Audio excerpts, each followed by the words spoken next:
Tuli wa Nalongo. Twagendako wa Nalongo olunaku lumu ne tumukyalirako. Ennyumba no yali tefaanana bwetyo luli. Naye kati ndaba yeyongeddeko katono okuzibikirwa oba ebituli. Naye nga almost era y'emu. Abantu abamu mwaŋŋamba mbu wano tewali muntu mbu asobola kusulawo we mwagamba. Naye nno asulamu omukyala ayina n'abaana ne Ssaalongo we basulamu ebyaddala nga si kulimba si kuwaayiriza. Eno ennyumba esulwamu abantu. Nalongo agenda tubuulira emyezi gye bamazeewo. Lwakuba bambi enkuba bw'etonnya onoonya gwe ne bw'oyita olinnyewo nga naawe tokola. Kati gwe nno aba anoonya obunoonya obw'okulinnya kati ate saasira asuliramu ddala. Yabadde nsooke nkulambuza enju eno bw'efaanana bw'eti bw'eri. Awo nno ate Nalongo mu ttooyi. Kati ate gye nsanze toyireeti. Toyireeti eri wano wabikkiddwa ekidomola kati nayo leka yeeyongedde. Naye nga mu byonna Nalongo omukyala muzadde agenda kubanga kyekiyungu we bafumbira era nga kuliko ebifumbwa ndowooza amazzi ga kunywa. So Nalongo katubuuzeeko wano bw'oti. Nze nga n'ekindeese ntuleko wano Ismail. Yegwani Jamila. Nalongo gyebali. Kaabi. Wano osulawo oba ozanyirawo bubbadde bwa kusabirako buli? Nsulawo wange. Omazeewo bbanga ki? Mazeewo emyezi ndowooza 4. Kati giri 4. Luli wennagira mwali mwakajjanga mwezezza omwezi oba nga tegunnawe? Nga gwawula omwezi. Mwali mwaweza omwezi.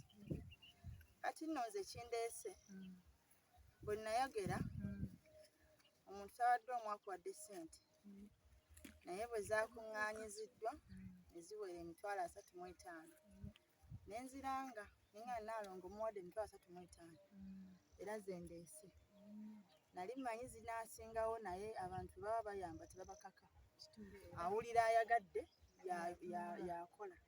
So olw'okuba tewali gwe twagamba nti yampaka abaawulidde nga bo bakwatiddwako ne bampa zino ssente. So olw'obalamu nabo baziwera twali twagala kulaba nti baakiri musobola okufuna ku kintu ekisingako wano naye ezo nze ndaba tezirina bye zikola ki. Kyokka tekitegeeza nti tosobola zitereka. Zitereka ne mutandikira okwo okuba amataffaali. Nsuubira zirinako esobola obbatuusa okusinga okuba nga tewabadde. So obubaka bwe mbadde ndeese naye waliwo abantu abaawakana ne bagamba mbu eno ennyumba tewali muntu asobola kusula mu kifo kifaanagana bwe kiti. Naye tulinawo mulirwana waffe abantu abamu basobola nga bamujjukira. Y'aba tukakasa kuba tukusanze wawo n'omukyala Nalongo wano wasula oba ajjawo buzinga bano abantu abalimira mu nnimiro naye n'ateekayo akayumba ke mw'atereka enkumbi mw'atereka obusepiki abamu basiiba mu nnimiro n'aba nga gy'afumbira naye ng'alina wannyuka gy'alaga ewo gy'asula. Nalongo mu butuufu asulawo. Asulawo wano n'abaana be n'omwami we. Bamazeewo emyezi 4. Baba ayingira wano mu Lwakutaano. Omwana wamu mujjukira oyo n'esibajjukiza ate ye mukyala aliraanye ki? Yaliraanye Nalongo. So mu ngeri zonna ayina ky'osobola okwongera ku Nalongo okusingako ekyo ky'afunye.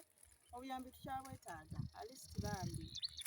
Nze ŋŋamba nnyo omuntu ne waba azinga omwemu naye erinako atilisiti ky'esobola okukyusa mu bulamu bwe naye nga weebaza abo abasobodde okuba nga batuwadde kati entandikwa tebantu. Bannyewo ne basseewo tweyanze ejja mukama abongere omukisa.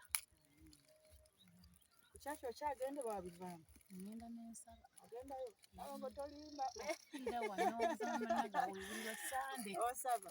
Nsabira ku masa. Amiina. Awo kirungi mukama ayongere okukolera ebikulu. Ono Christine bayona? Christine yamu nakawuka. Nakawuka naye bannange okuziza ekiviiri. Banamwe tubabuuzizzaako. Bonna nga tebali ku ssomero ate nga olwaleero maze nkwate mukana akaredi. Olowooza lwaki abantu bali mu ssomero? Jamila, lwaki tosoma? Lwaki tebali ku ssomero? Babawaayo olunaku oli gwe bawadde naye bano saategedde lwaki oba bakuba bawulidde oli ng'ayogera. Nkwate omukana aka ready. Bano we bawulidde oli ng'ayogera